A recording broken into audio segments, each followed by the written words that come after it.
day 3 of the experiment to record a video marketing tip every day in January. Something that you as a book marketer can use and start taking action right away. Yesterday, I talked about Google Drive and Google Docs, and I realized I probably skipped over a bit because not everybody is familiar with this tool.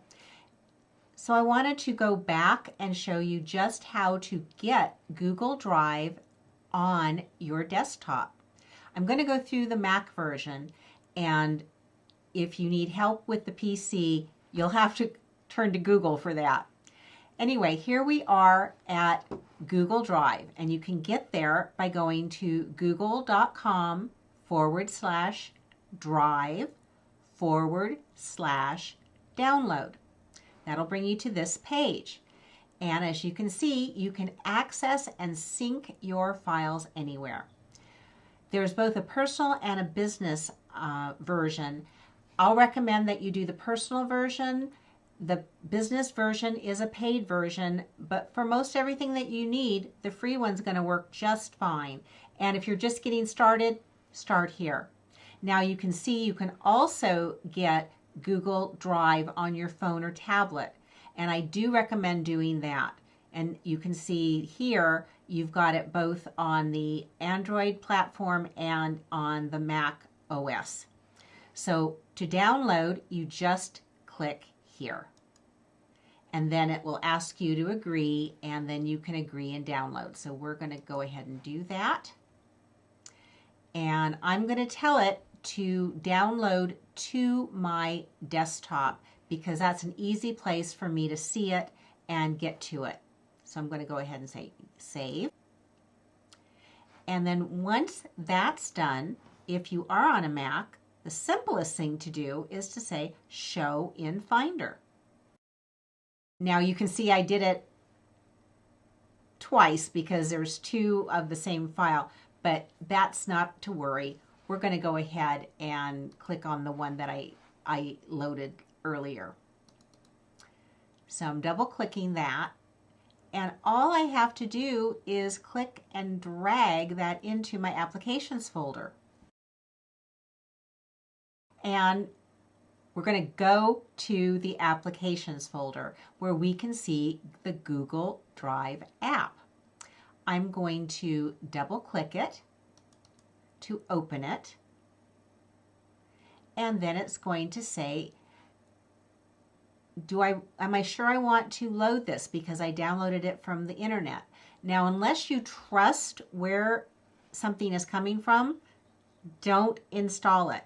And once it's done, if you look right here, you're going to see there's a little cloud icon because guess what? It lives in the cloud. It's hosted on the Google servers, and it is now going to give me access to those folders and files that I showed you yesterday, but I can do it right from my desktop. I don't have to log into my browser to get there. Think of the cloud as just another file folder. It just happens to live remotely, but it behaves the same way that all the files and folders do on your desktop or in your system, in your documents. It's just another easy way for you to get there. I'm waiting for it to finish syncing. That's what it's doing right now. As you can see, it's processing. I got a bunch of files, folks, so it's going to take a little bit of time. So it's going to take a minute or so. So it's syncing all of my files and folders.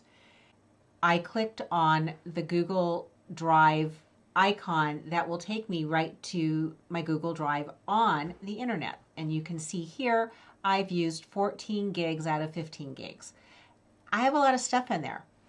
There's photos, there's Gmail, there are the actual files and folders in my drive. So that's one way to get there, but the other way is to go right here, and this is my local drive. And so as you can see, the same information that you're seeing here is also over here in my drive. So it shows you those same files and folders. So I'll just minimize that a little bit so you can see Bacon, BEPA. So this just behaves the same way as a file folder. I'm going to show you one more trick today. So we're going to create a spreadsheet from scratch. So we're just going to go right here. We're going to say new, and we can create folders. We can upload files. We can upload a folder. We can create a Google Doc, a Google Sheet, and Google Slides. But did you know you can just drag and drop things right from your desktop into this folder? So let's just do that before I do create a new file. Let me go over here, and I'm going to go into, so I've got a picture of me. You can see me. This was a t-shirt I bought in support of the fire relief. And so I'm going to just drag that in. All I have to do is drag it right over here, and you can see it's uploading. Now, I didn't tell it to go anywhere, but now that I have it there, I can go here, whoops, and go here. We can look at the picture. Isn't that awesome? And up here, it's going to ask, do I want to open it with the document viewer for Google, which I can do. I can also, move it around. I can rename it. But what I want to do is I want to move it, and I'm going to say move to, and then I'm going to pick the folder that I want it to go. And I want to go to my drive, and I'm going to pick a folder for it to go into. Why don't we move it to Google Photos? Because I wanted to show you how to create a new document. So we're going to say new, and let's do a new Google Doc. And it looks pretty much like you would imagine a doc would look. If you've used Microsoft Word or another text editing program or word processing program, this is what you're going to get. So up here, you can name it Experiment Example of a Google Doc. And then I can come down here. I can, say what I want to do. After I've done stuff, I can name it. I can make a copy. I can move it around. I can format. Whoops, and I don't want that to be uppercase. This is the fourth day of my experiment.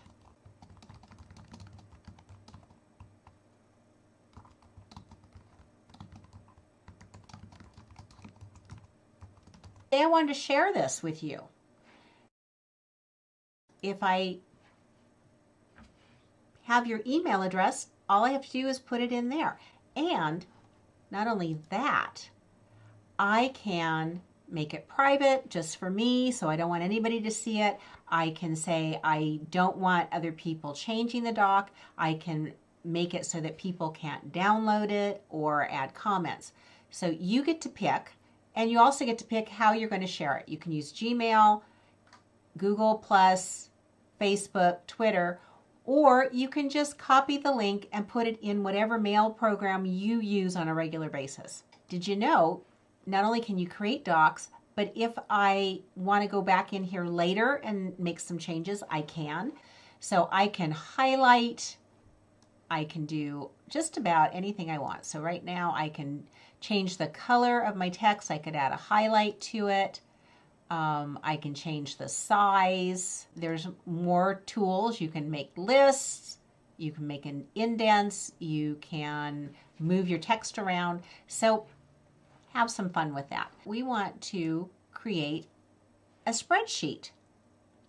Pretty simple. I'm going to do a blank one, but there are templates. As you can see, there's a template gallery. So you can start with a template or you can start from scratch. So again, I'm going to title this Experiment Day 4 Spreadsheet.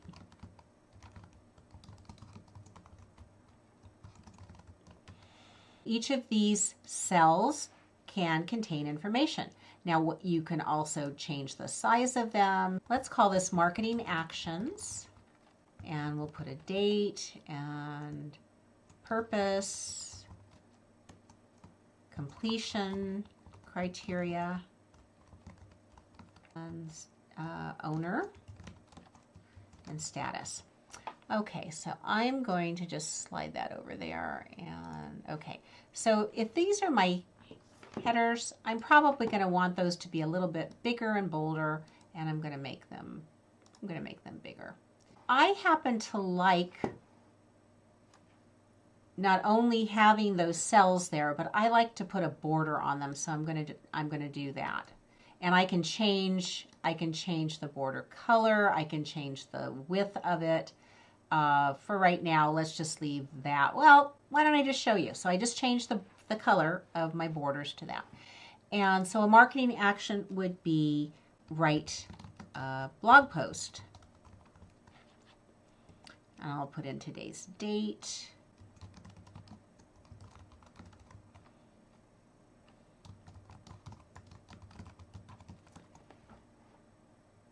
Okay. Now, okay, so you see how this is bleeding into the next cell? Guess what you can do? You can wrap it. So that's what that little symbol means. So I wrapped that. Do a first draft. I'm the owner. And since I'm doing this, it's in progress. Whoops. Again, I can decide if I want to share it, if I want to save it. It's saving automatically right here, as you can see. There's a whole bunch of tools. Spreadsheets are great for looking at information that you want to track, and you can format things. So here, this is going to be a date. So I want to format this guy, and it is a number, but it's a date.